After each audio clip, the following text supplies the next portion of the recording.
Hi, everyone. Thanks for showing up tonight. I'm Debbie Schwartz, founder of Road to College and the Paying for College 101 group, and I am here tonight with Matt Nichols. He is the manager of the tutoring program at a company called SoFlo, and we're going to be talking about the digital SAT and the digital PSAT. But before we dive into his slides, let me just do a little bit of housekeeping.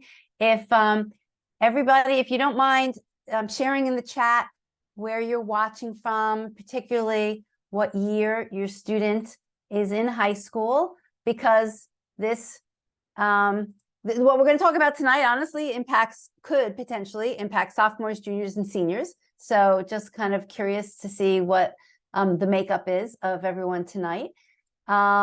This is, those of you who don't come as often to our sessions, this is technically a meeting, not a webinar. The only reason I say that is because you can unmute yourself if you really want to ask a question, but if you can manage to keep yourself muted, it's better because then we won't hear any background noises. But feel free to ask a question in chat, or if you really want to unmute yourself, that is fine.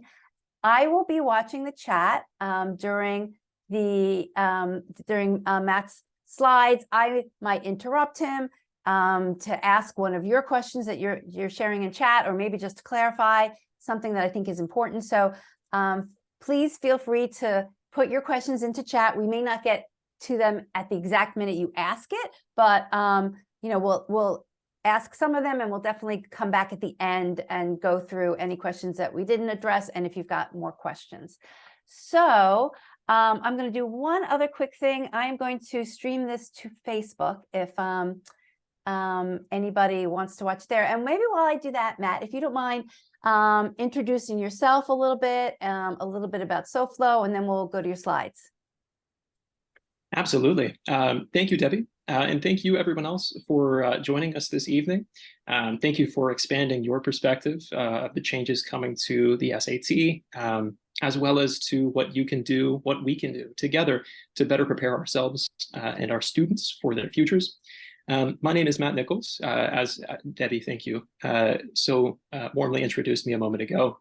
I'm the program manager at SoFlo SAT Tutors, and we are a small business that prepares students for standardized testing, helps them with college and high school courses, can help you prepare for college applications and admissions counseling. We try to do it all because we want to make sure that we can serve you in the most thorough and holistic way. And frankly, a lot of those things are wrapped into one another. We realize that as well. I'm here today because I've spent many years as a teacher, many years as a tutor, and as program manager, I've overseen our transition into the new version of the digital PSAT and SAT. We're going to discuss some of those changes that have been made, as well as the changes to the test itself, as well as what you can do to better prepare yourselves for those changes, potentially avoid them entirely in certain cases, but just generally become more aware of the changing landscape that College Board has kind of thrust us all into, quite frankly. There's a lot to discuss, so truly thank you for being willing to join. Thank you for joining, and I hope you get a lot out of this. Just like Debbie said, I look forward to answering a lot of those questions.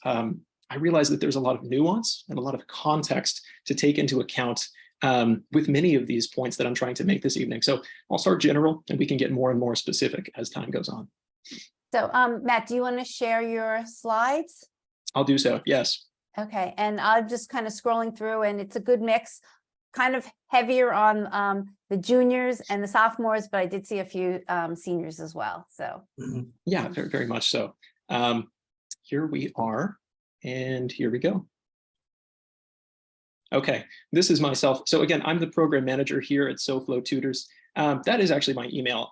If I'm honest with you, I don't generally receive emails from, let's say, 600 people a day, but I'm more than happy to try and get back to y'all. If you have specific questions that you want me to answer, feel free to get in touch. If you would prefer a more general approach, you can also check out our website at soflotutors.com. I'm more than happy to talk about your particular circumstances, and I'm also more than happy to talk about things that I simply won't be touching on in this meeting. This is going to be about the SAT. If you have questions about other tests or other parts of applying to college, that we can discuss completely separately. So to begin, Let's address some recent news. If you've seen these articles, this will be a quick recap and then we'll talk about them. If you've not seen these articles, then here is what happened about 5 days ago. There were administrators at various districts in the US that canceled their digital PSATs or suspended them, postponed until a later date due to technical issues with the College Board website. The College Board website in question is Blue Book, which is the test delivery platform that SAT is going to be delivered upon from here on out. The Blue Book site itself just received so many requests to the server when a number of students tried to log on between 7:45 and 9:15 the morning of the PSAT, that it quite simply was not able to handle those requests. It rejected many of them. Students were locked out of the test. They could not begin the exam. And that's quite frankly very concerning. It is, however, we feel, due to a complete overload of testing requests. This is rare. The first thing that I'll point to as far as silver linings, things to look to, is that internationally, the SAT has already been administered digitally for about 5 or 6 individual administrations throughout the entirety of 2023. There have not been any comparable issues outside of the States. So this is the first thing we're seeing happening in the US. This could be, at least on some small part, due to user error. Students and teachers both are more likely to become more effective users of this technology as they understand it more and they use it more. It's also very likely to be that so many students were using it for the first time all at once that it overloaded the system. This is in comparison to the SAT administrations themselves, which usually only consist of, say, 600,000 students instead of 1.2 million. With the College Board seeing this happening so early on in the testing cycle, we're definitely anticipating that they're going to be doing a better job. They've already begun updating their infrastructure so that they can handle higher loads moving forward. Actually, Matt, just as a side note, and I don't know if we all know for sure, I had heard from some other people in the industry that they thought that, again, they were hypothesizing that there had been some sort of iOS update that would, and that they had heard that the College Board hadn't had enough time to thoroughly test their system with the new updates, but that's just another, piece of information to figure out what happened. That's incredibly valuable. The College Board has a link actually available on their site where students can test the devices that they plan on using on test day prior to the administration of their PSAT or SAT, that we would definitely recommend using just before you go into your exam, probably even a week before, so that you have ample time to download the latest version of Blue Book to update your platform if you need to. Definitely something to monitor, as well as to monitor the fallout long-term. If College Board is going to be providing any sort of compensation, extended testing time or extended testing periods for these students, just to see how it evolves.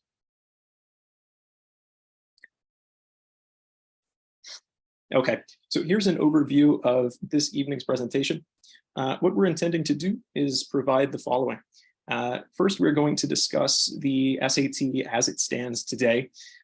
This is the written version of the test. That means that we have plenty of prior knowledge and context to apply to that discussion, but it is worth discussing, especially in context in comparison to the new test, which is what we'll get to next. The changes to the SAT and PSAT that are coming, the changes that have arrived for the PSAT already, and the ones coming to the SAT next spring.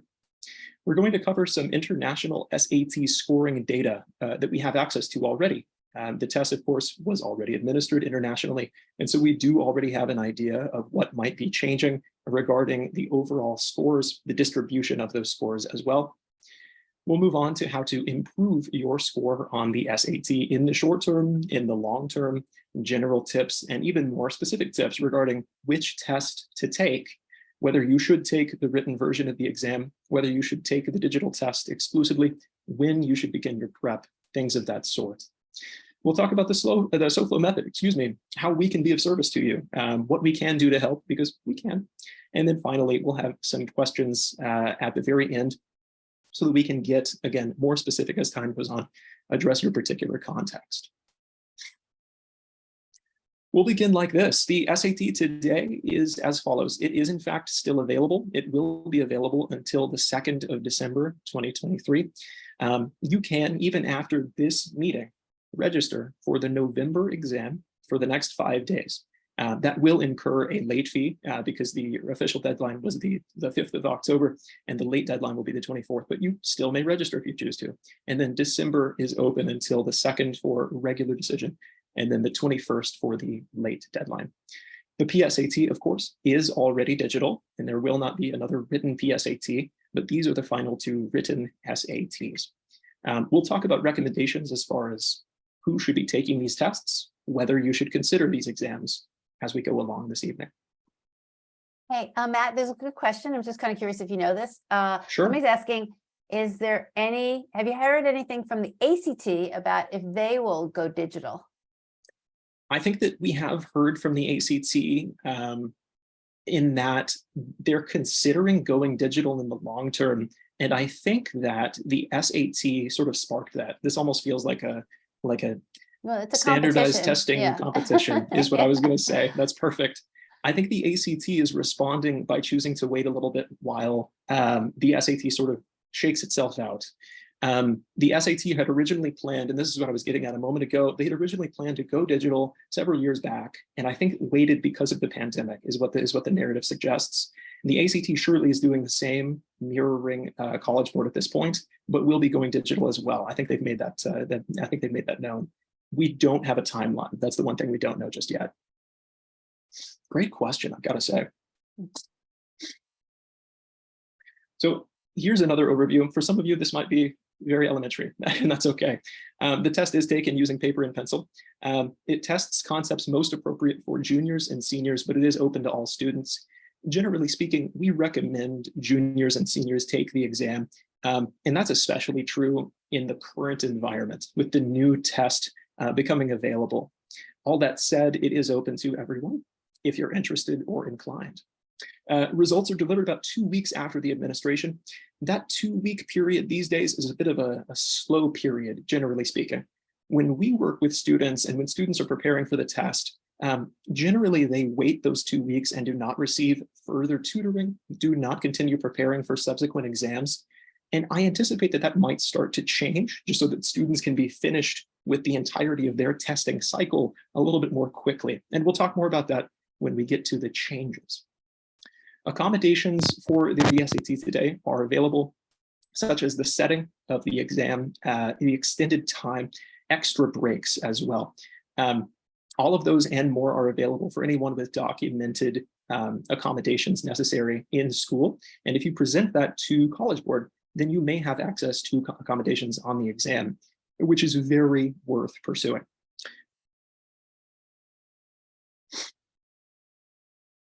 Okay, the SAT today has 4 total sections, and they're presented in the following order every time.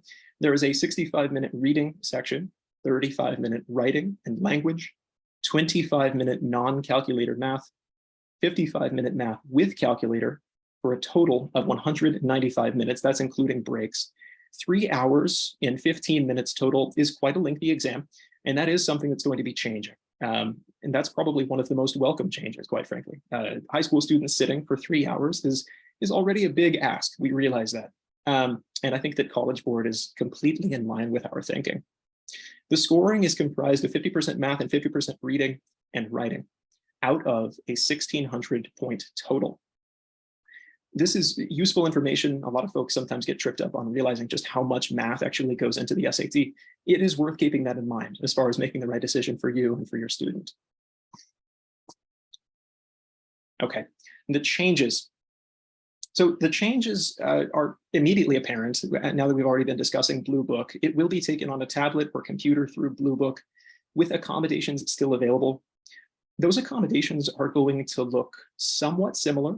They're going to resemble the current accommodations, although they will be slightly different. For example, students that had difficulty decoding words or have sight accommodations used to be able to receive access to Braille tests if necessary. And of course, that's not possible with a digital exam. The way the digital exam compensates for that is they do have text-to-speech accommodations such that students can listen to the questions, they can listen to their answer choices, and they can also listen, if they need to enrichment text explaining in some sort of ambiguous way the contents of a graph. And that's pretty important, obviously, because graphs themselves can't be communicated very well verbally. And that's very necessary for students that are unable to parse the graph via sight. The results of the exam will be shared within days of taking the test. 1, 2, or even 3 days is very possible and very likely that you will receive your results by the end of the weekend, even, when students these days do have to wait 2 weeks. This is what I was alluding to a moment ago. It's very possible that students that want or need to continue studying for the exam will be able to do so the very next week after they take the test, if they're not satisfied with their score. Excuse me. Simultaneously, if students are satisfied with their score, they can already be done. They can already submit their scores to schools, especially for seniors, if they choose to. So basically, you're saying that the turnaround time for scores is going to be faster. And then in theory, you could make a quicker decision seeing your results if you want to kind of go back and retake the test again quickly, or spend more time prepping again. Exactly right.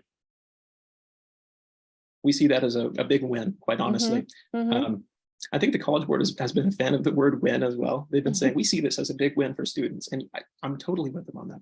Totally with them. The reading and writing module 1 is 32 minutes long. And the mirror module 2, that's also 32 minutes. Reading and writing is completed, you'll notice, before math is begun. This is just like the current version of the test, although the sections themselves are a bit shorter. The math module 1 is 35 minutes, and then math module 2 is additionally 35 minutes for a total of 134 minutes. This is very significant. This is about 2 hours. It's a full hour shorter than the last exam. Students will be in and out of their testing center much more quickly and much more happily, we're sure. And it also means that students that do have difficulty having sat for that long will likely have less, right? Like roughly 1/3 less than they previously did. The changes continue. They only get more gripping. The digital SAT is an adaptive exam. If this is new terminology, and that's very reasonable if it is, what it means effectively is that module 1 performance will determine whether your student receives the easier or more difficult version of module 2. So quick recap, what we saw on the last slide is that reading and writing module 1 is immediately followed by module 2. So the test itself will be calculating a student's performance, analyzing how they've done so far, and then either challenging them with more difficult questions if they've already shown an exemplary level of mastery and achievement, or they will be accommodating them by giving them, on average, slightly easier questions if they have struggled with the first module. In combination with the second point on this slide, there are a number of implications that we should discuss. Scoring remains 50% math and 50% reading and writing out of 1,600 points, but with more weight on certain questions. This additional weight is a very interesting point. So that's something that the College Board, not controversially, the College Board has not said this publicly. Independent and anecdotal, I'll name, so maybe this isn't all that official, independent and anecdotal analyses of the current practice exams available on Blue Book, which I recommend you even try if you want to see this for yourself, have been tested with independent researchers intentionally getting one question wrong on different parts of the exam. They have come out with different scores depending on the question that they intentionally choose to get wrong, implying that there are, in fact, different weights depending on different questions. Now, this, excuse me, the point of this and what College Board is attempting their best to get at is to get a valid score that is inherently predictive of a student's overall academic performance at that moment, as well as their capabilities moving forward, their first year of college, for example. What is important as far as preparing students is concerned is that even though this may be true, it may be true that there is more weight on certain questions, we lack the ability to know in the moment which questions those may be. And so our recommendation remains, please get every question right that you possibly can. Every student really should just be trying to get all of the questions correct as much as they are able. And that's really all we can say. I almost want to pause. I don't know if there were questions about that, but I realize that's a big moment. Well, there's questions in general about this concept Sure. of different modules. So maybe Yeah. you can explain a little bit. Well, first of all, somebody's asking, does everyone get the same module 1? And then is what is adaptive? Is it that module 2 changes, or within each module, the questions are constantly changing? So I'll answer those separately. Those are both great questions. So everyone should get the same module 1, or at least according to College Board, their module 1 should be equally difficult as every other student. It might be roughly similar questions. Let's say it's a math module, but the numbers may change very slightly, or equally higher order mathematics might shift in and out. Trigonometry might swap out for maybe a lower level pre-calculus question, for example, something of equal difficulty. And then to answer the second question, the module 2 is the one that changes. Module 1 itself is called a routing module, implying that a student's particular performance will route them, that's hence the origin of the term, into the more difficult or the on average slightly easier module 2. And just to clarify as well, this is something that there's been confusion, I should say, on in the past. Module 1 on average exists somewhere between the average difficulty of module 2 easy and module 2 difficult. So it will be a very slight step down or a very slight step up for either of the 2 second modules. I hope that answers your question. Yes. So I guess there's also a few questions. Maybe you can talk a little bit more about this weighting.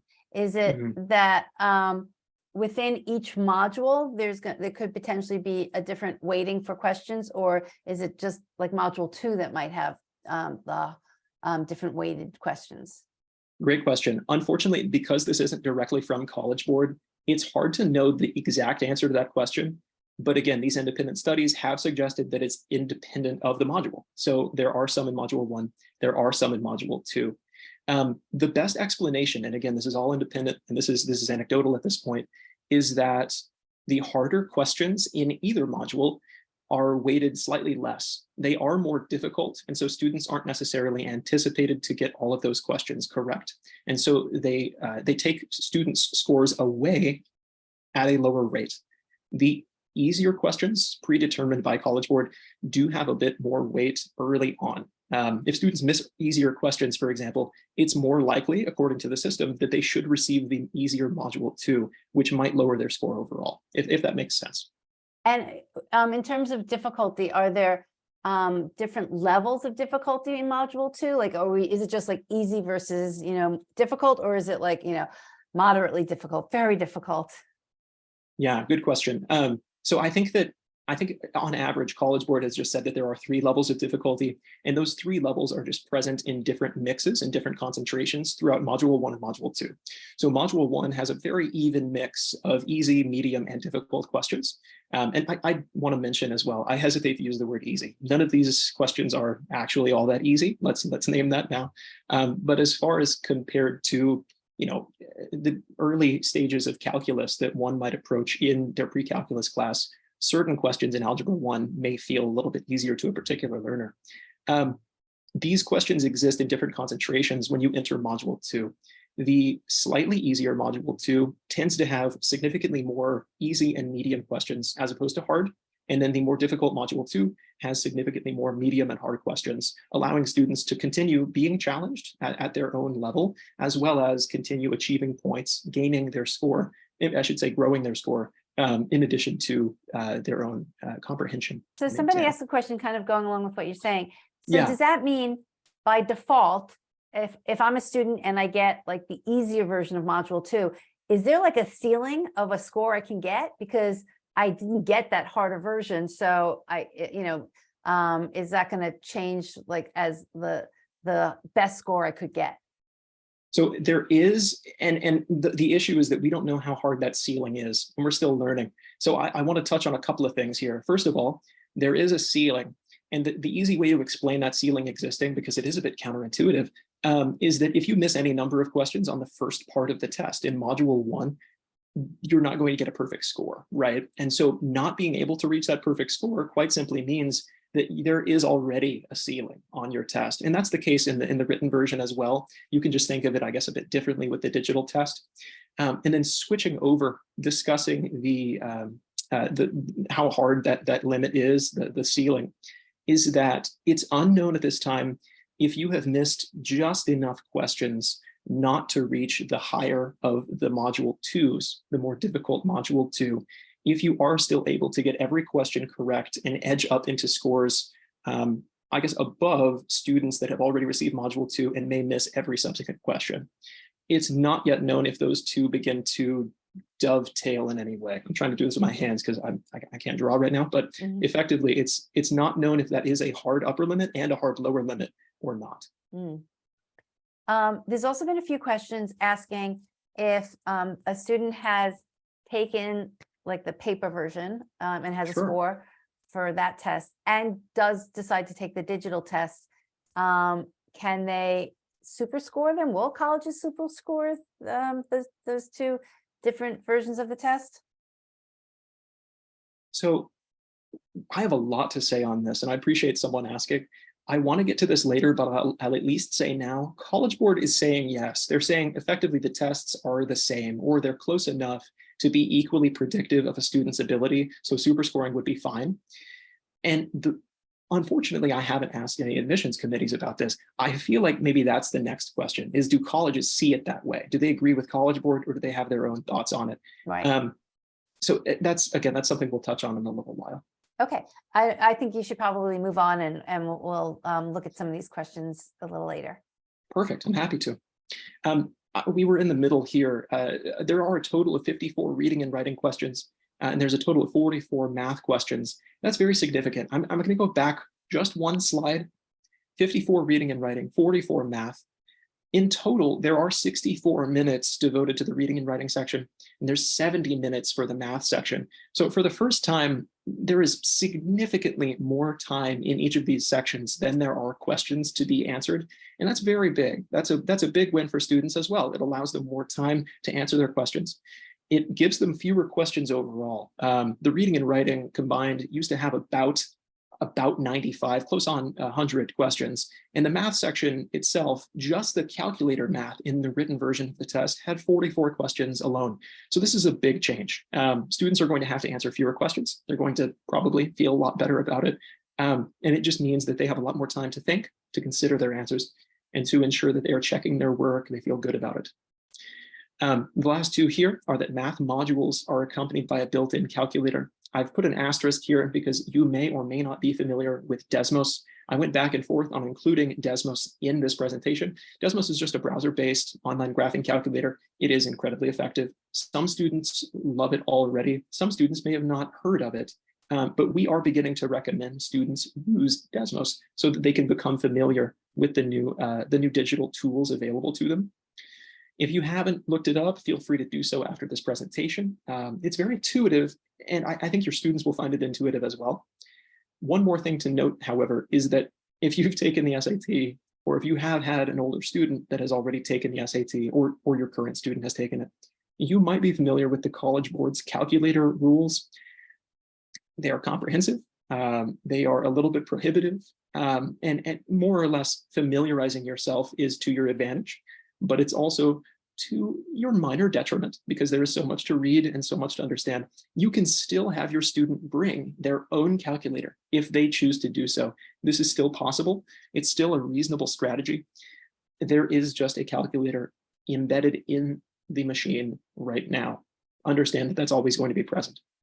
Can you yes. Can you use scrap paper if you wanted to bring that, or are you not allowed to have anything besides your Great question. screen? Or I nearly said this a moment ago. I appreciate you all being here. I want to say this real quick. I appreciate you all being here and justifying the hundreds of pages of research-backed articles that College Board has put out, blog posts and things of the sort.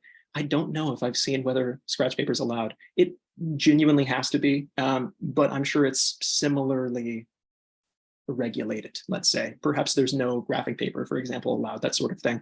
But I would ask the testing center just to be safe and just to make sure that there is space for that on your student's desk. That's a great question. That's hilarious. Oh my goodness. I'm sure we can send a follow-up email about that. Let's find that out as soon as we can.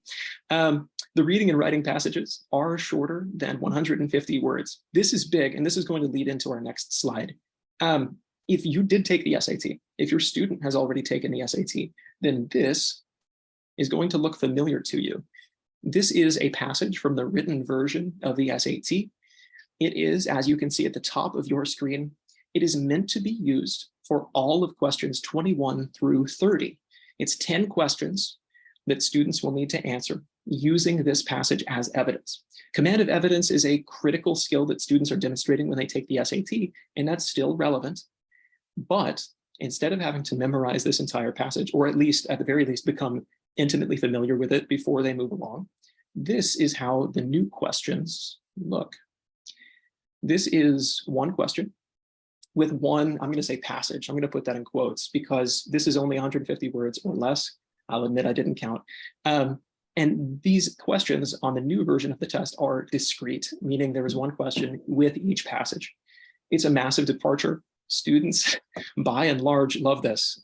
Students have been polled leaving the new testing centers, and I think the number is like 87% of students found the new passages more readable. I believe that's a quote. Understandably, quite frankly, if you want to, let's go back. Let's look at that old one more time. This is, let's say, more than 150. Do y'all think this is? I think so. And it's not entirely legible even to the naked eye. I was going to say it's dense. It's dense. It truly is. And what's worse is that as far as testing strategies go, something we strongly endorse, especially in the new SAT, is that students are very easily, I'm going to the new question one more time. Students are very easily able to switch between reading and writing questions, just to choose the questions that they find a little bit more accessible, they find to be a bit easier. And so if your student's preferred strategy is to answer questions that they already know right off the bat, then please have them do that. That's exactly what they can do now. Well, actually, that was a question that somebody said, yeah, can you skip questions and then go back to them later? You can skip anytime within modules. You may not skip from module 1 to module 2. Okay. So after module 1 has already taken place, you can't return to it. But as long as you're working on it, yes, you can. I'm in favor. I'm pretty happy with this. I don't know how many students that I've worked with directly have told me that they just can't seem to get through the passages. It used to be that, I will go back to it one final time. It used to be that students would commit 3 to 6 maybe minutes just reading this passage before they even began answering questions. These days, maybe 15 or 20 seconds. I mean, it's much more approachable. We're pretty proud of this. College Board did very well here. Okay, so here's our scoring data. This is very interesting information. On the left, you'll see a table. 2019, 2020, 2021, and 22 were the years that the tests were administered. And on the right are the average scores from that year. On the very right side of your screen are the 2023 International SAT score percentiles. The 50th percentile there, again, to be clear, statistically speaking, that is a median rather than an average. And the averages have tended to outperform the medians because this is a test that students do study for and naturally are usually pulling up rather than pulling down. And so the average may be as high as 1,040, 1,045 points. It's hard to know. We can only really speculate. But it does seem that scores on average have dropped at least a little bit from the average that you can see on the left side, which is 1,055. We don't know if this is perhaps an aberration. We don't know if in line with some of the international SATs that have been administered previously. Thank you, Debbie, for bringing this up before our meeting. This is just quite simply a more difficult exam outside of the States. And we don't know if that's going to be the way that students in the States approach the test and feel about it either. Time will tell. However, and this is important as well, according to College Board themselves, the scores are concordant between each version of the SAT. They have said this, they have conducted the research to prove it behind the scenes. And I've read the pages to prove it as well. But what that means from their perspective is that a 1,200 on the right side is equal to a 1,200 on the written version of the exam. This is to the benefit of colleges, because if colleges had to adopt a new grading scale and new medians, they would be pretty upset. This is technically to the benefit of students that have already taken the exam and intend to take new digital tests. However, because we still suspect that the scores may have dropped, it is hard to know how much benefit that will actually afford students that have already taken the exam. Questions about this? Scores are a big deal. Not yet. Maybe people are thinking about their question, but No worries. just a minor question from before talking about the different modules. Sure. Somebody just wanted to know how does this student taking the test actually know that the module is over? Is it just purely by time, and then like that it just closes? It is purely by time as well as the question total. There's 54 questions for reading. So after 27 questions have been answered, you are entering the second module. And that's not simply designated by, you see a 28 on your screen. It will say submit module, right? You're actually ending the module. You've completed it. It's very clear. And then entering the second module, you will enter at number 1 again, and you'll go all the way through another 27 questions. Good question. Somebody's asking, are all of the questions MCQ? Multiple choice questions? Uh-huh. There are some student generated questions. I think those are actually abbreviated to SGQ. I believe I saw that in one of those reports. I believe it's 14% of questions on the math section are student generated, and I believe it's 0 on the reading section. So there should not be anything besides multiple choice in the reading. But some students will still need to they'll still need to type in their answers, much the same as they would have put in or written in their answers on the written version of the test. I guess I don't know if these are exclusively at the end of the test. On the written version of the exam, the student-generated questions were all at the very end. The responses were only going to be the last, usually 5 or 6 questions on the test. And that's likely to remain just for familiarity's sake. But it should be only a very small percentage again. I believe it's 14% total.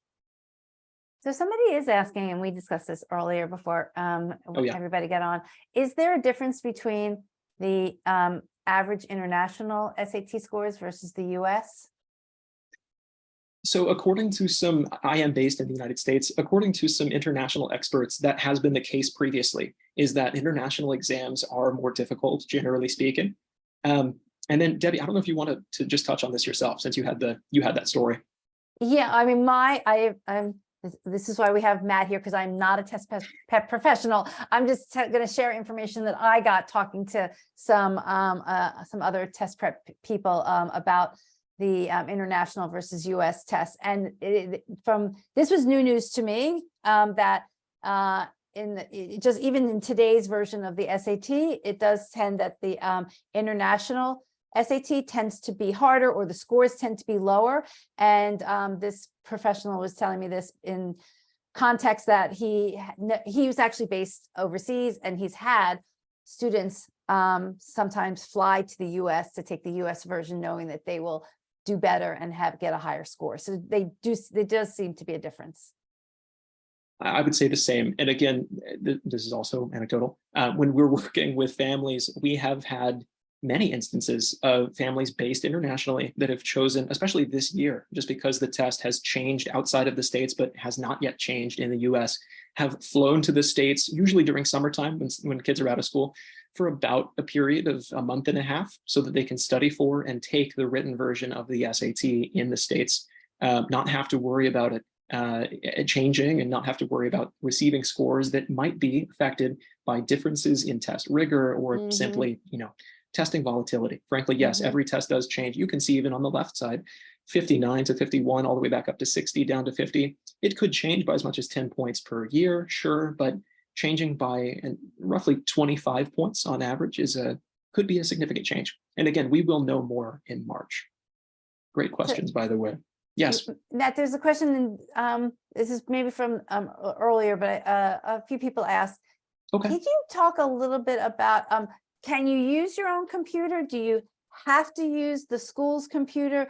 I mean, I don't know if this is district by state. In some places, the school is administering the test, meaning they're doing it during the school day, and you have to take it through the school. Or can you also opt to take it, on a different date, maybe at a different location? How is that all working now with the digital version? Yeah, there's a lot to touch on there. Those are good questions, though. Let's start with just the devices themselves. Long story short, you can use your own devices, and obviously we would recommend that you do so. Make sure you're using something that is reliable, familiar. Those are both going to help your student on test day. I mentioned this a moment ago. You can, in fact, test that device, the one that you intend to use at the testing center, using the College Board's site. They have a link available where you can test your device's compatibility with the app that they intend to use, which is the Blue Book Test Delivery Platform. You can view that, frankly, right now if you'd like to. It is live, and you can use those links to see if your device is covered and if you have the latest version of the app that you will need. Testing centers, to be clear, can be schools. They can be completely different entities entirely that just have enough space to host students. It depends on what's available in your local area. But students will be testing in testing centers, and that might be the school that they go to every day. It might be a school, a couple of miles away. Who knows what it is? Those centers will have devices for rent that they can share with students on the day of. Finally, we were talking about when to take the test, when you can take the test. This has become as complicated as it is inclusive. I'll put it like that. College Board has made it very possible for students that do not have the lateral flexibility or transportation to get to school outside of a normal school day to have access to the SAT and to the PSAT throughout the normal course of the school year. The PSAT is now able to be administered at schools anywhere between October 2nd and I think it's the 29th, October 29th of this year. That window is still open. There might be people on this call right now whose students are about to take the PSAT and have yet to do so. Additionally, SAT school day is a day that many schools actually observe in the spring when they administer the SAT in their classrooms, not necessarily in lieu of, but in addition to regular school that day. It's usually for students that are, juniors, sometimes rising sophomores, that are going to be taking the test. And it's open for 2024 between, I think, March 4th, which is the first date the digital test will be administered, and then the end of April. I think it's the 29th or 30th of April of this next year. So many different places give the SAT, and you can learn more about that on the College Board website. If you attempt to register, they will give you a list of local universities, high schools, sometimes middle schools that are just going to be free on Saturdays that you can send your student and take the test. I wouldn't know specifically where you're asking this question from, but many of the localities that are in fact listed on College Board's site have multiple sites so that you can access them in an inclusive manner. But that's what leads to that complexity that I was talking about. Does that help? I hope that helps. Any more questions? I think we should go on and we'll go back to some of these. Happy to, more than happy. Oh, too far. Tips for improving your score. These are a bit unconventional, and that's why I wanted to share them. Two unconventional tips are that you should practice where there are plenty of distractions and practice without timing yourself. We find very often, and I'm laughing because I'm sure there's a lot of quizzical looks going on right now, and that's okay. We find very often that students get a bit tied up in finding the perfect place to practice and in timing themselves accurate to the individual test sections, the amount of time that they'll have when they actually take the test. And that's valid, it's reasonable, I get it. However, students that do practice with distractions at a coffee shop or just somewhere in public, we usually find are a bit more unflappable on test day, and that can be to their benefit. It is very likely, and you can make the argument that in many of these testing centers, there's going to be a very heavy emphasis placed on removing all distractions. And I realize that. At the same time, having a student that is locked in because they practiced in a place that was already a little bit distracting can give them an edge. And then finally, practicing without timing yourself, that's huge. There are many students that come to us at SoFlo looking for entirely too many timing strategies, when in reality, and this might be your student, and that's okay, when in reality they need more practice on the foundational concepts that will allow them a higher score on the test and better outcomes after taking that SAT. And so what we want ideally is for your student to have plenty of an opportunity to practice the entire test, identify for themselves, and later on, maybe for their tutor or for a mentor, to get an idea of what their weaknesses are on the exam. There could be two outcomes, two very beneficial outcomes. The first being that they identify that there are questions on the test that they can do that they have never even gotten to because they ran out of time up to that point. That's going to increase their confidence. It's going to expand their perspective. It's going to broaden their drive and get them even more motivated than they were previously. Alternatively, and this is still a benefit, they might find that there are certain questions that they absolutely cannot do, no matter how long they have. And that's a big deal. Those are the types of questions that we want to start helping students to complete, because if they were never going to get those points, then pointed, individualized instruction can open up, can unlock their scores in a way that it never otherwise would have. And that often does come from finishing the 2 or 3 or 5 last questions on a particular section of the test. Focusing on your weaknesses, it leads sort of into this. Focusing on your weaknesses differently than your strengths is huge. Many students we find want to lean into their strengths. They're very good at the math section, so they want to get a perfect 800, and that's great. If, however, the student has a 750 on the math section already and is only around a 600 on the reading and writing section, we find instead that focusing on grammar conventions, reading comprehension, command of evidence questions can bring up that 600 to a 700 much more readily than that 750 can become an 800. And doing so can give you a better score overall, can allow you to super score more easily, and can, generally speaking, get you to where you need to be much more quickly.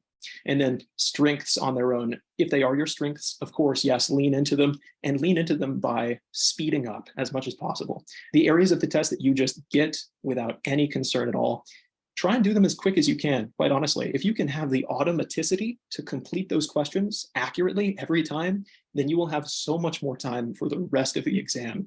And that's a huge change. That's big. We recommend practicing consistently over a longer period of time. Students have come to us with about a week left before their test, and they've said, what can we do? And I've said, not much. We can help, but it's not going to be to the same degree where if we had 3 months before the exam and we worked together that entire time, using blocks of time once a week or twice a week, we could improve your score by a significant margin. I will say, I think we average, some students have gotten as many as 40, 50, or 60 points after just a week's worth of tutoring. And that's great. That's very significant, but it's not necessarily sustainable. The next test they take after that, they might drop by another 20 points because they're coming back to the ground. They're coming back to reality. We want to see sustained significant improvement whenever possible. And then finally, this is huge. This is as of 2018.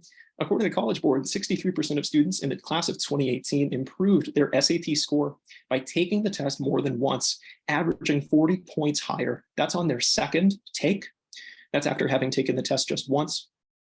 We saw that the trend continued. College Board released that it was just a big old graph. You can probably find this. I think they're very proud of it. And it supports taking the test a bunch of times, which obviously College Board loves. It does support that after the second retake, subsequent retakes have the same effect, but it does taper out after the third or so. What we suggest is taking the test at least 2 times. 3 times is great. But we notice as well that after 3 times, colleges themselves may start looking askance at your testing retakes. And we don't want to see that ever. What we do want to see, though, is if you continue taking the test because your student believes strongly and deeply within themselves that there are points being left on the table, that you should keep going. As long as your score is always improving, that means your student is still learning. That means they're demonstrating their drive, their character, their responsibility, and on some level, their independence, quite frankly, if they're advocating for themselves in that way. That's wonderful. We don't want you to have a student start to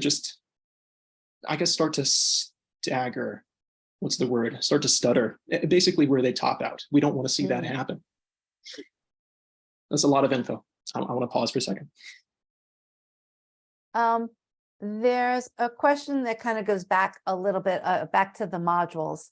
Of course. And let me read the question. Is there a threshold to move up to the harder module 2? And is that threshold pre-calculated before the exam starts, or is it determined based on how the test takers are doing that day? Interesting. So very good question. I believe that threshold, first of all, the threshold does exist. We don't know exactly what it is and what it consists of.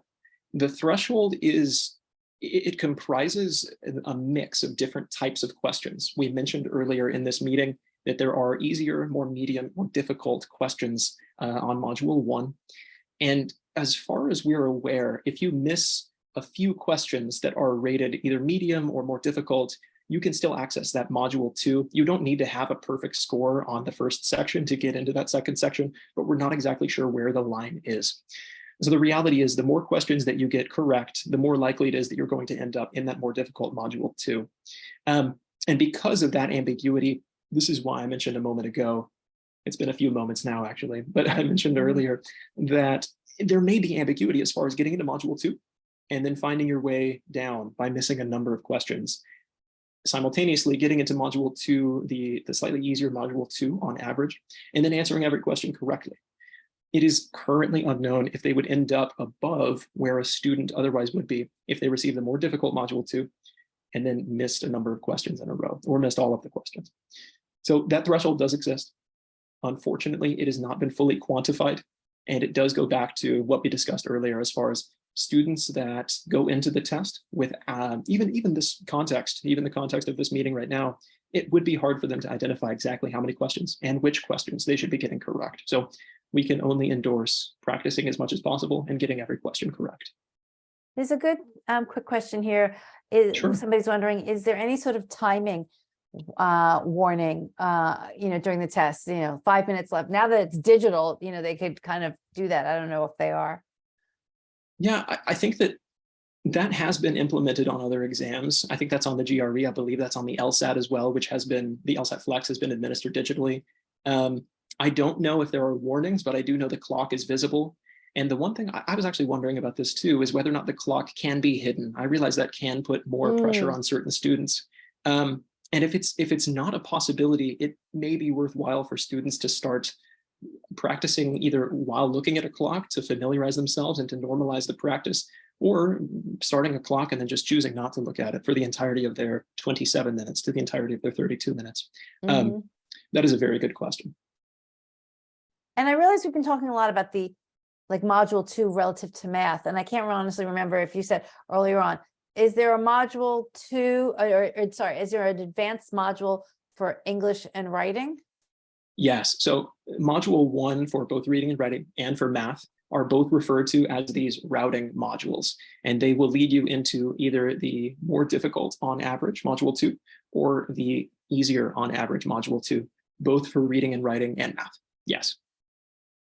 So I'm not going to put up a poll, but I'm just so curious after hearing all of this for the people who are have joined us tonight. Do you feel like you want your student to take the digital SAT or not? I mean, I don't know. I'd have questions myself for my own kids, but it's quite a lot of information we're learning tonight.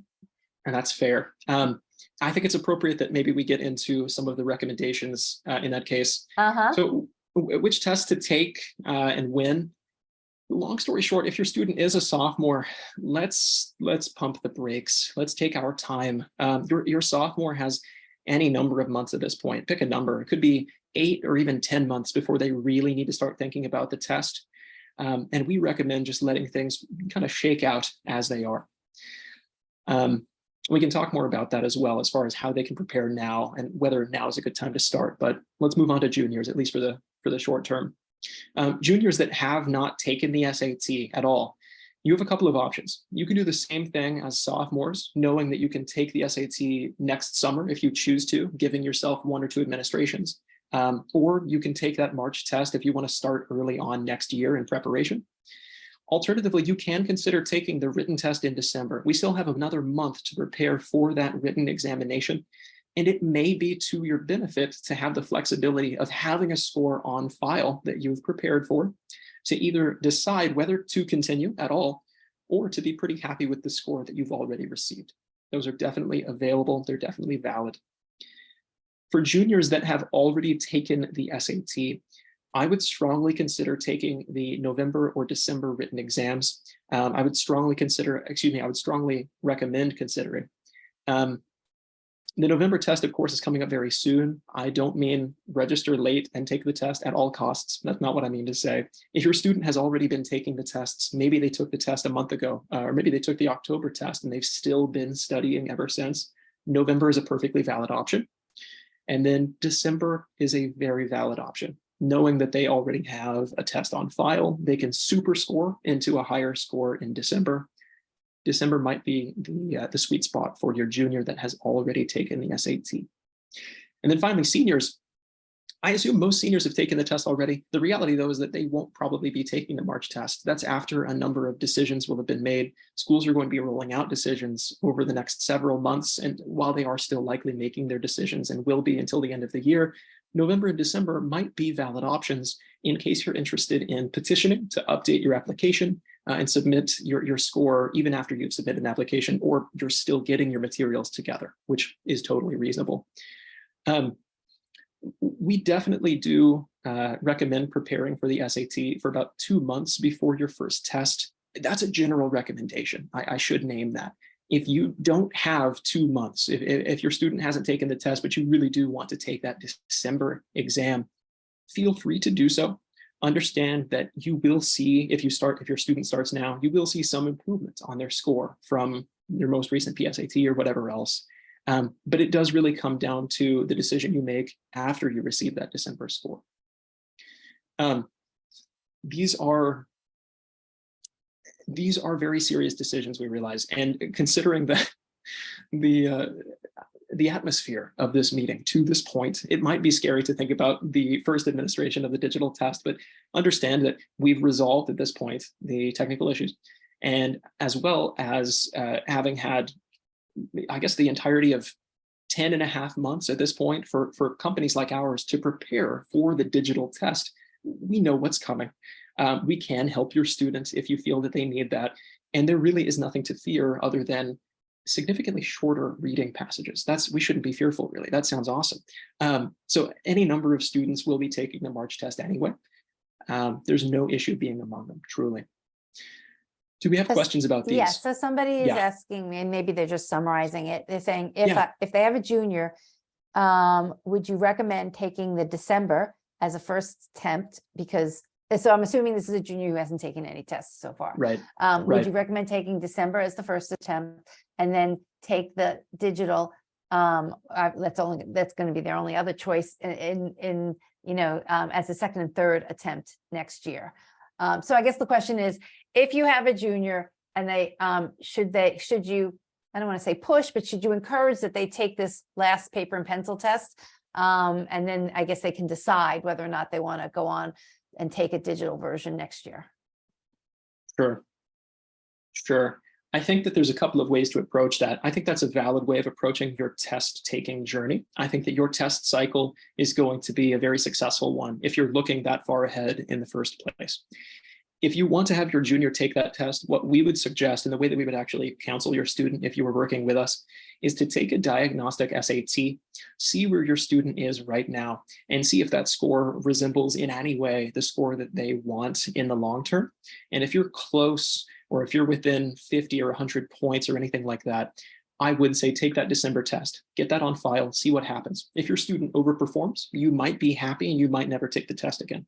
If your student gets anywhere close or underperforms, it's very nice to have at least given yourself a chance, given them the best shot that they can, and then have plenty of time to change tack and prepare for that new test.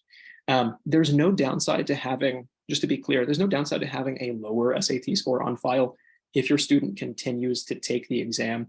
It does, in fact, communicate to a lot of schools, there's been improvement, there's been commitment to the process, and the student's capable of significantly more. They have very high potential. So that's not something we necessarily need to worry about. It's more so that we don't know what's coming just yet. The idea that having December as that first opportunity, it probably feels good to your junior. And I was going to say, this is my concluding point. I would check with the student just as much as I would an expert like myself. We want students to feel comfortable. We want to center their decisions in these processes. And if they like the idea of the written test, if they liked taking the PSAT last year, then go for it. That sounds like a great idea. So someone's asking, what if their junior already took their first test and it was in October? So they have like a paper and pencil, version test. Should they still try and take December, or should they just wait till next year with the digital version? Great question. I think it depends very much on how your student prepared for the October exam, whether they've continued doing so. And on I guess own, how satisfied they were with the score. How satisfied they are. I was about to say, there's specific context of tomorrow or the next day. Scores will be rolled out, I believe, tomorrow. It's been 2 weeks now, as well as over the weekend. If you are satisfied with your score, then no, you take your time. If you really do want to come back to it much later, then you can do so, but you don't need to take that December test. You can be done forever, and that'd be great, obviously. Alternatively, if your student took the October test, came out of the testing center, this is just a hypothetical, and said to themselves, I can do better, I know I can do better, I feel like I can do better, and I didn't feel great about that exam, and they've already been preparing for 2 weeks, they've already been studying, they're in a very good position to take that December test, and they absolutely could do so and could see significant improvement. I don't want to guarantee anything, but it sounds like that type of student would be well positioned to score higher in December and potentially be done with their testing cycle.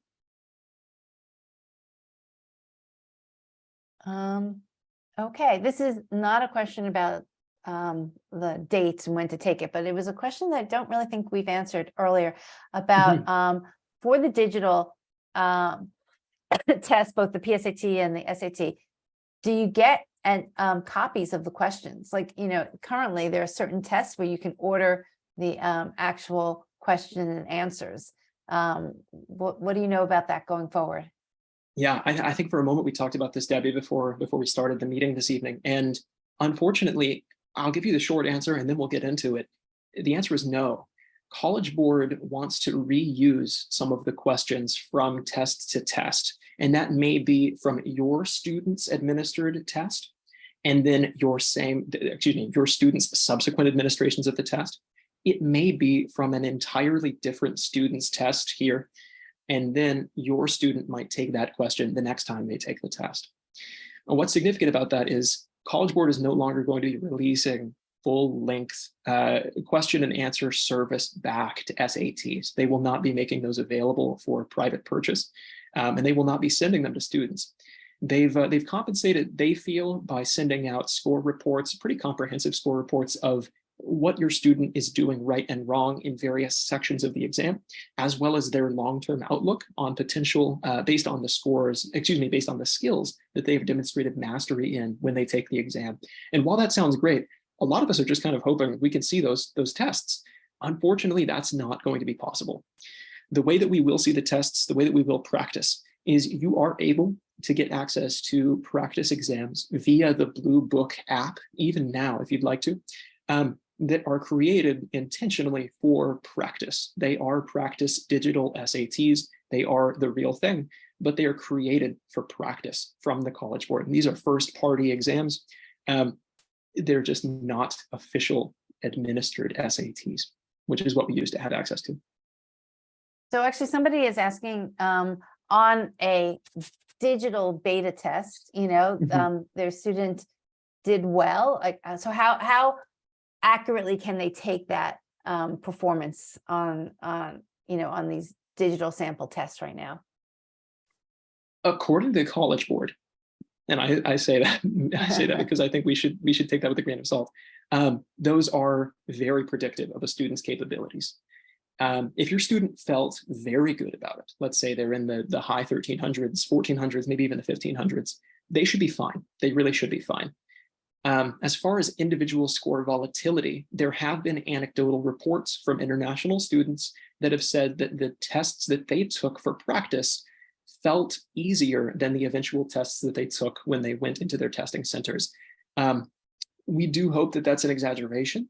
It's hard to know for sure if that's the case because there haven't been studies conducted with the broad, millions of students that have been taking these exams through 2023, rather than the focus groups that College Board has selected over the past several years. But according to College Board, that should be indicative of your students' performance.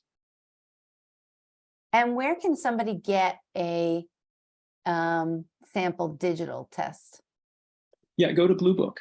Blue Book is an app you can download. Blue Book is College Board's first-party app. It's generated by them. There are a number of private institutions, we are one of them, that have gained access to private practice SATs. It's the same ones that College Board has been putting out. And all that we've done is we've found a way to digitize them so that we can share them and disseminate as needed to our students. Right now, if I'm honest with you, there's very few available, and I'm sure that College Board is going to be, they're going to proliferate over time. It's going to take a little while, and quite frankly, I think there's less than 10. There's not a huge amount at this moment. That's more than enough just for the first administration of the test, but we're hoping that it expands exponentially, let's say, by the time the May administration rolls around next year. I think that right now we have access to 6 of them. I believe that's accurate. And there's a couple more that are just on Blue Book at this time that we'll gain access to in the coming months. Adaptive. That's right. These are adaptive exams. So this will mirror the way that students will actually be pushed into the more difficult or the on average easier module 2s. And so in that way, they are loyal and authentic to the way the test will actually feel in the few months that we have left. Yeah. Okay. Wonderful. Let's keep going. Yeah, can't wait. We have a couple more here. This is SoFlo, what we can do. And it's as follows. We share a diagnostic test with students to determine their strengths and weaknesses across the SAT. This is our method. After administering that diagnostic test, in this case, it would be a practice digital SAT in case your student is already targeting that March test for next year. We're going to partner tutors one-on-one with your student so that we can establish a comfortable and productive relationship. That is one tutor to one student. That means if you are working with a tutor on day 1, we're going to endeavor to make sure that that's the same tutor that works with you the night before your student takes the SAT.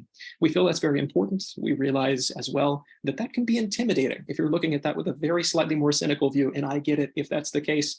If you don't get along with that tutor, we will switch the tutor for you within about 24 hours. It's a quick process. You don't even have to tell us why you need to switch. Sometimes your student just doesn't vibe with a particular teacher or tutor, and we recognize that, we realize that. Finally, we do offer individualized materials and analysis so that students are constantly supported and challenged. To be clear, the individualized materials do not exclusively, they are not limited to, let's say, they do include but are not limited to the digital SATs, those practice exams. We can also give you access to specific skills and concepts, specific worksheets that are going to allow students to build up their skills in every area of the exam in a very holistic, very organic way.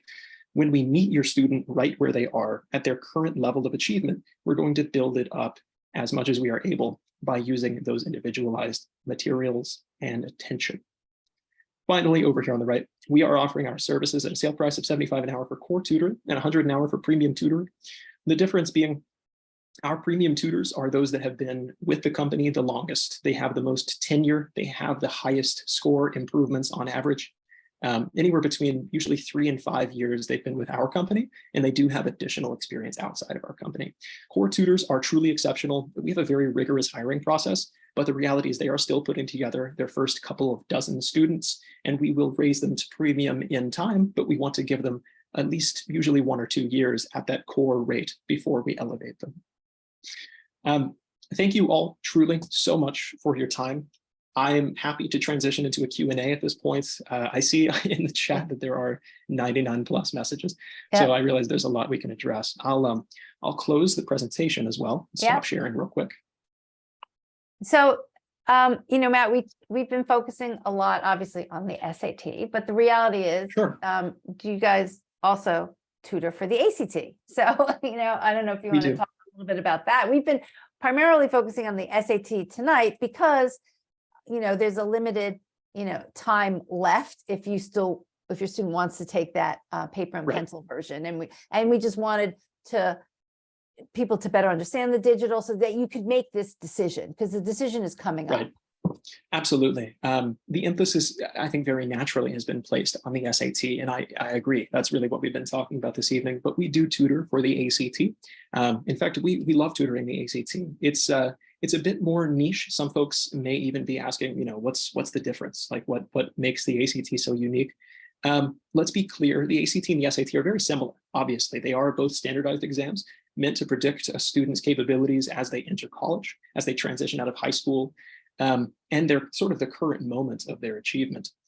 The ACT, however, is comprised of a few different sections. A lot of folks actually point to the fact that the ACT has only 1 out of 4 sections that include mathematics.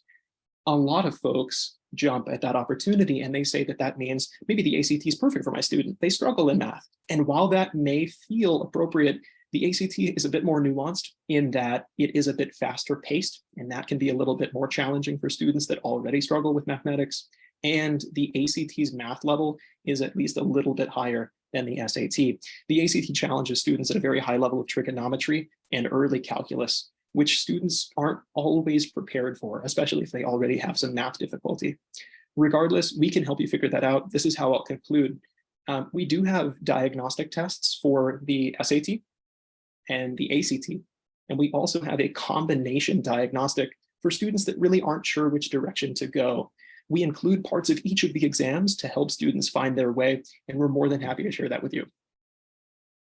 So somebody picked up and is just restating your comment about if you have a sophomore to kind of put the brakes on it, you know, maybe until like things settle out next year.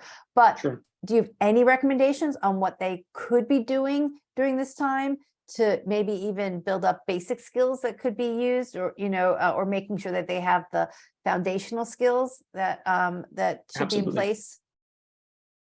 Absolutely. Great question. First of all, I don't mean in any sense to discourage parents of sophomores at this time. The reality is that you should be leveraging the time that you have. And for some folks, leveraging that looks like preparing starting right now. And if that's you, if that's what you'd like to do, then let's do it. What I would suggest is, at a very low frequency, have your student begin taking sections of the SAT or ACT, whichever you choose, right now. You can have them take, say, 1 section every week, and then analyze the successes and their difficulties on each section of the test. You can do so timed every other week. And then in between, you can do so untimed, just to get an idea of where your student's capacity is right now, and then where it can get to, just based on their growth over, say, 2 or 3 months. If you do feel at any point, by the way, that you'd like to just work with us, you do want to receive tutoring, we tutor sophomores, although we do suggest that even when a sophomore begins with us, they do so without a particular target test date in mind. We'll just make sure that when we work with you, we'll do so at a very low frequency so that the financial burden is completely manageable, but that eventually your student will feel to themselves that they are more than prepared to just take the test and get it over with. At which point we do see a lot of success for sophomores in particular. It's very likely that after they just take 1 exam, they might find a score that they're very satisfied with and may not have to take it again. Or if they do so, maybe just 1 more time after they've become familiar with the test. So there's a question that keeps getting repeated. We did address it, but maybe it's worth sharing again, your comments about if colleges will super score the paper and pencil SAT and the digital one, or maybe there's what the College Board is saying and what the colleges may or may not do. Yes, of course. Colleges, this is unfortunate, but I'll start with this. Colleges make their own decisions. The reality is that they do play by their own rules. The College Board themselves have said that you will be able to super score. They've also said that there is concordance between the written version of the test and the digital version, meaning if you get a 1040 right now, it's the same as receiving a 1040 on the written version of the test. I should say on the digital version, because right now is the written. What that would mean then is that it's perfectly reasonable to think that your score will carry over. You can super score, and you can rely upon the tests being more or less equal to one another going into 2024. Again, whether or not this will be true for every college in practice is yet to be determined. We don't really have that information internationally either, because again, colleges play by their own rules. It is difficult to get a hold of admissions committees and get a straight answer out of them sometimes. Okay. And then just one last question, which it was asked before, but maybe it's fair to have you repeat it. How is it best for a family to decide between whether their student should take the SAT and the ACT? And I'm assuming this is really more for like the sophomore families who are, their choice is going to be between, they don't have a choice. It's going to be the digital SAT versus the ACT. Of course. How do they decide? I mentioned this, I don't know if I've mentioned this enough times, but I will say I mentioned it earlier. I think that we should definitely center students in these conversations. First of all, a recommendation from a professional like me should hold some weight, but frankly, students' own understanding of their abilities is likely going to be a bit more pronounced than my just, general opinion. What I would say is first asking students which of the tests they feel a bit more of an aptitude for, and it might be apparent to them immediately upon taking half of even the first section on the exam. I felt that in particular with ACT students, they feel like the ACT just speaks to them in a way that the SAT never did. With that in mind, we do offer a combination test. I did mention this earlier, that allows students to take parts of the ACT and parts of the SAT all at once, and then get an idea of which of the tests they are actually quantitatively better at. And then from there, it usually is enough justification for those students to want to pursue one exam or the other. And what about students with accommodations? Do you think that there's, it's going to be better for them to make sure they take the paper version in December versus the digital one next year if they already have been approved for accommodations? Of course, if you've already been approved, I think that it's been a long time since College Board has updated their accommodations, the pathway toward accommodating students that have already qualified for them. And that's, I bring that up because the way that they have done so for the digital version of the test is breathtakingly comprehensive. I would say that the new version of the test is going to accommodate students in a way that they are pretty taken aback by and pretty satisfied with. That's not to say that if they've already found the written version of the test to be familiar and conducive to their needs, that they shouldn't take that test, that they should wait. I would absolutely say take the test they're more familiar with, because sometimes comfort, familiarity can really be the difference for a student. And then make sure that you're checking with your testing center about how they are making sure to accommodate accommodations when March rolls around of next year. There's a lot more to share on that front. There's any number of different types of folks as well that are being accommodated. And I want to mention that it depends, I think, very much upon the accommodations that your student is cleared for, as far as which of those exams may be better. If they receive extra time, for example, we'll stay general. If they receive extra time, it may be fully appropriate that they wait for the digital test, if only because there are going to be fewer questions on that test. And there is going to be a greater amount of time per question already, which means that having extra time will be even more of a benefit for that student. So that's sort of a hypothetical you could draw from. Okay. Well, Matt, thank you so much for all your expertise. And I know you've mentioned it a few times, but I'm going to emphasize, you said that there was a document that's 200 pages long. You asked me if I'd gone through it. Absolutely not at this point. That's why we bring you on, because I know you've been going through it. And I can tell you've gotten a lot of great information from it. And so I hope that tonight was worthwhile for people who joined and for people who watch after. But the really, I'm just going to emphasize that for families, the immediate decision, and not to push anybody, but this whole process is kind of about options and taking advantage of the options when you know them. And sometimes when things pass, you just can't go back and say, oh, I wish I had done it. It's just too late. So the opportunity now is to decide, particularly if you're a sophomore and a junior, do you want to take advantage of this December test? Or actually, I shouldn't even, for some students, they might even want to take advantage of this coming November test, but probably the majority are thinking, should I take advantage of this December test, which is the last version of the paper and pencil, or am I just going to wait and make other plans for next year? So that's one of the major reasons why we had tonight's session, so that you could start thinking about it. You could ask your questions, you could hear what the options are, and that's kind of on the table for you guys to decide going forward. Very much so. Debbie, thank you once more. Thank you everyone else for joining. That document is actually 206 pages. I don't recommend anyone read it. It's not at all necessary.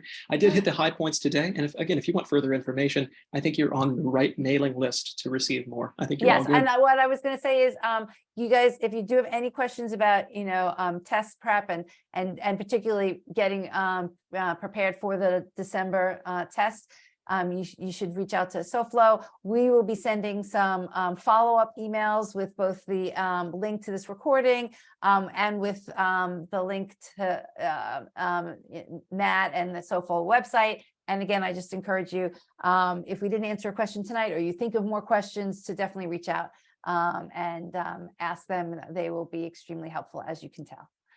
We'll do our best. Absolutely. Thank you once more, Debbie, truly. Great. Thank you. Thanks, everybody. And we'll see you soon. Bye. Good night, everyone. Bye. Thank you.